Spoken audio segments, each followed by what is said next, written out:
नमस्कार, स्वागत है आप सभी का सी न्यूज भारत में और मैं हूं आपके साथ ज्योति श्रीवास्तव। वक्त हो चुका है मध्य प्रदेश बुलेटिन का, जिसमें बात होगी देवास की, जहां एक तेज रफ्तार कार काली सिंध नदी में गिर गई। साथ ही बात होगी विदिशा की, जहां गणेश मंदिर में पिछले 9 सालों से पार्थिव शिवलिंग बनाए जा रहे हैं। ऐसी तमाम खबरों पर विस्तार से होगी चर्चा। खबर देवास से है, जहां एक तेज रफ्तार कार नदी में गिर गई। इस हादसे में कार सवार 4 लोगों में से 2 की हालत गंभीर बताई जा रही है। सभी लोग दक्षिण राज्य के रहने वाले हैं। दरअसल मामला देवास जिले के चापड़ा के पास मोखा पिपलिया गांव के समीप काली सिंध नदी का है, जहां एक कार गिर गई। जैसे ही दुर्घटना हुई, आसपास के ग्रामीणों ने कार में सवार लोगों को रेस्क्यू कर किसी तरह बाहर निकाला। कार साउथ की बताई जा रही है। हादसे की सूचना पर पुलिस मौके पर पहुंची और रोड पर लगे जाम को खुलवाया। देवास से सी न्यूज संवाददाता भालचंद्र तिवारी की रिपोर्ट। खबर इंदौर से है, जहां शहर में जैसे जैसे विकास हो रहा है, वहीं जमीनों और प्रॉपर्टी के भावों में जबरदस्त बढ़ोतरी देखने को मिल रही है। यही कारण है कि अधिकांश जमीनों पर विवाद की खबरें आने के साथ ही भू माफियाओं की कारस्तानियां भी लगातार बढ़ रही हैं। ऐसा ही एक मामला इंदौर सावेर रोड स्थित ग्राम भवरा सला में अरविंदो हॉस्पिटल के सामने स्थित भूमि का सामने आया है, जहां पर अरविंदो हॉस्पिटल के मालिक डॉक्टर विनोद भंडारी द्वारा भव्य बहुमंजिला इमारत हाई लाइन फॉर्च्यून का निर्माण किया जा रहा है। इस मामले में कलेक्टर से एक दल खसरा नंबर सहित अन्य अवैध निर्माण कार्यों की जानकारी लेने के लिए निर्माण स्थल पर पहुंचा। यहां पर खसरा एक भूभाग के मालिक राजेश पिता चंद्रिका प्रसाद तिवारी द्वारा डॉक्टर विनोद भंडारी, मंजू भंडारी, अभय पोखरना, अनिल पोखरना एवं उमेश त्रिवेदी पर अवैधानिक रूप से कब्जा करने का आरोप लगाया है। तिवारी ने मीडिया से चर्चा में बताया कि अरविंदो हॉस्पिटल के मालिक डॉक्टर विनोद भंडारी द्वारा खसरा नंबर 159 के आड़ में खसरा नंबर 158 एवं 170 की जमीन पर भी अवैधानिक रूप से कब्जा किया जा रहा है। साथ ही यहां पर वर्षों से स्थापित दुकानदारों को दबाव प्रभाव का इस्तेमाल कर रोजी रोटी से बेदखल कर दिया गया है। मामला कोर्ट में विचाराधीन भी है। उसके बाद भी धड़ल्ले से निर्माण कार्य जारी है। हालांकि इस मामले में दोनों पक्षों ने अपने पास दस्तावेज प्रमाण होने की बात कही है। मामला है, किनकी जमीनें हैं और किस प्रकार का यहाँ माहौल बन गया है। राजेश तिवारी स्वयं अतिक्रमण करता है। राजेश तिवारी द्वारा यह शिकायत की गई है कि सर्वे क्रमांक भौरासला की सर्वे क्रमांक 158/1 और 1/3 ये स्वयं शासकीय भूमि का खसरा है 158 और 170 नंबर, ये 2 शासकीय खसरे हैं। और इन्होंने जो बात डॉक्टर विनोद भंडारी जी के खिलाफ लगाया था, उसमें ये 2 न्यायालयों से हार चुके हैं। अभी हम आपको इनके दस्तावेज प्रस्तुत कराएंगे और इसमें स्पष्ट लिखा हुआ है कि ये प्रमाणित करने में असफल रहे हैं। अब ये सिर्फ आर्थिक लाभ प्राप्त करने और अनावश्यक परेशान करने की दृष्टि से डॉक्टर भंडारी जी को ब्लैकमेलिंग जैसा कार्य कर रहे हैं। इसमें जो जांच कराई जाएगी, अभी आरआई साहब से ही बात हुई है कि आप जांच कर लें दस्तावेजों की। हमारे पास जो दस्तावेज हैं, हमारे पास नगर निगम से परमिशन है, टीसीबी से परमिशन है और रेरा की परमिशन है। तिवारी का आरोप है कि खसरा क्रमांक 159 जो है वो आपका है विनोद भंडारी। हाँ, 159 उसका इन्होंने पूर्व में जो है मुआवजा भी ले चुके थे, ऐसा भी बताया जा रहा है जब राज्य परिवहन निगम से। हाँ, उसके बावजूद भी उस खसरे पर अवैध निर्माण हुआ है और उसकी आड़ में 158 और 157 पर भी कब्जा किया जा रहा है। उनका कहना बिल्कुल निराधार है। ये दस्तावेजी प्रमाण है।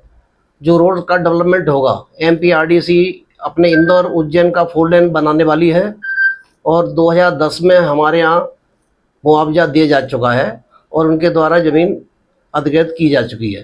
हम देख रहे हैं कि इंदौर के अरविंदो हॉस्पिटल के सामने एक टीम आई हुई है तहसीलदार के साथ में, और यहाँ पर खसरा नंबर 158, 159 और 170 को लेकर कुछ मामला चल रहा है। आप उपस्थित है, क्या कहना चाहेंगे पूरे मामले?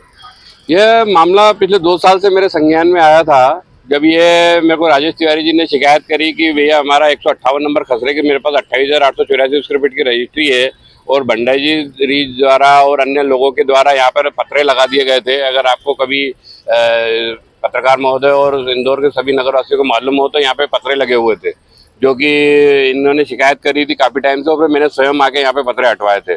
वो थाने में भी शिकायत है और तहसीलदार, कलेक्टर महोदय हर जगह पे इनकी शिकायत है कि 158 नंबर खसरा तो मेरे पास बाकायदा सारे कागज उपलब्ध है और 159 नंबर खसरा और 170 नंबर खसरा पे जो माल का निर्माण यहाँ पे किया जा रहा है, उसमें कुछ खसरों नंबर का अफरा तफरी करके ये यहाँ पे टीएनसी पास कराई गई है। टीएनसी में भी इन्होंने शिकायत करी है और ये भी जानकारी लगी है कि 159 नंबर जो खसरा है उसका ये मुआवजा ले चुके हैं। मुआवजा के बाकायदा इन्होंने आरटीआई के थ्रू आवेदन देके उसके वो भी निकल रहे हैं कि उन्होंने मुआवजा भी ले चुके हैं। उसके बावजूद भी इस तरीके का निर्माण हो रहा है। इसके लेके कलेक्टर और आज तहसीलदार महोदय ने एक दल गठित करके 12 जुलाई को यहाँ पे मौका मुआयना हेतु यहाँ पे दल आया था कलेक्टर ऑफिस से और तहसीलदार ऑफिस के यहाँ से। और मैं चाहता हूँ कि अधिकारी जो आज यहाँ पे मौका मुआयना करा है वो सच्चाई का साथ दे। राजेश तिवारी जी ने काफ़ी जमीन लेवल पे शिकायत करके और अधिकारी लेवल से हर जगह पर उन्होंने शिकायत करी है, लेकिन उनको न्याय नहीं मिल पा रहा था। मुझे उम्मीद है कि आज उनके इस दल ने सच्चाई का साथ देंगे और रिपोर्ट के साथ में राजेश तिवारी जी को न्याय मिलेगा। 158 की जमीन है, ये आगे पीछे कर यार, इसमें 96 फीट जो जमीन की चौड़ाई है वो लगभग 800 फीट प्लस इसकी लंबाई है। ये 1.5 हेक्टेयर समथिंग जमीन है कुल मिला के। इसमें से 6 फीट जमीन मात्र गई थी सड़क परिवहन, इसके अलावा कुछ भी नहीं गया था। और ये हमारी ज़मीन के ऊपर ये अवैध निर्माण चल रहा है, ये टीएनसी के खिलाफ चल रहा है, टीएनसी के विपरीत चल रहा है। क्या बन रहा है ये मल्टी बन रही है डॉक्टर विनोद कुमार भंडारी पर। जी डॉक्टर विनोद कुमार भंडारी की मेरी रजिस्ट्री की ज़मीन है श्रीमान जी। और मेरे को हाईकोर्ट से भी पिटीशन जब मैंने लगाई थी तो टाइम पत्तेदारी घोषित किया हाईकोर्ट पर। और उसमें ऐसा कहीं भी नहीं लिखा हुआ था कि डॉक्टर विनोद कुमार भंडारी किसी भी प्रकार से ले सकता। उन्होंने लिखा था शासन को अगर आवश्यकता लगी इस जमीन की तो शासन आपसे इस जमीन का मतलब ले सकती है और आपको उसके बदले में मुआवजा देंगे। ये हाईकोर्ट का मतलब वो लिखा हुआ है। तो ये भंडारी जी जो बना रहे हैं इनको किसी का संरक्षण है क्या, प्रशासन का, सरकार का? प्रशासनिक अधिकारियों का और गवर्नमेंट के जो बड़े बड़े केंद्रीय मंत्री वगैरह जो है उनका मतलब संरक्षण है, उनमें पैसा भी उन लोग का लगा हुआ। इंदौर से सी न्यूज़ संवाददाता एमएल शाह की रिपोर्ट। खबर विदिशा से है, जहां गणेश मंदिर में शिवलिंग निर्माण की प्रक्रिया कई वर्षों से चल रही है। मंदिर के पुजारी बताते हैं कि पिछले 9 सालों से यहां शिवलिंग बनाए जा रहे हैं जो रोजाना आकार में बड़े होते जाते हैं। श्रावण मास के अंत में बेतवा नदी में इनका विसर्जन किया जाता है। 1 महीने तक वो शंकर जी बनते हैं और उनका अभिषेक होता है। तो आप सब भी आइए और सावन के महीने का पूरे 1 महीने रोज बनते हैं। अनंत बनते हैं पूरे 1 महीने।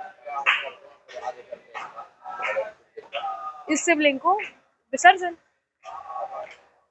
कहाँ होता है? बेतवा में।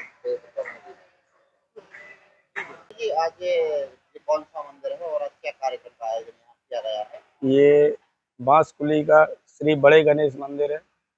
यहाँ आज जो है ये 9वां साल है भगवान शिव जी की पार्थिव शिवलिंग बनाई जाती हैं और निरंतर पूजा चलती है पूरे महीने। भगवान भोले भक्तगण आते हैं, भगवान की सेवा करते हैं, आनंद लेते हैं। श्रावण के महीने में पूरे श्रावण भगवान का ये अपनी प्रतिपदा से प्रारंभ हो गया है 11 तारीख से और 9 अगस्त तक चलेगा। इसी तरह की बनाए, इसी तरह और अच्छे बनेंगे। धीरे धीरे इनका कद बढ़ता जाएगा। इनका कद बढ़ेगा। हाँ, क्या करते हैं? ये फिर नदी जाके विसर्जन कर देते हैं, शाम को जाकर के विसर्जन कर देते हैं। विदिशा से सी न्यूज़ संवाददाता सुनील अग्रवाल की रिपोर्ट। फिलहाल के लिए मध्य प्रदेश बुलेटिन में बस इतना ही। देश दुनिया की बाकी खबरों को जानने के लिए आप देखते रहिए सी न्यूज़ भारत।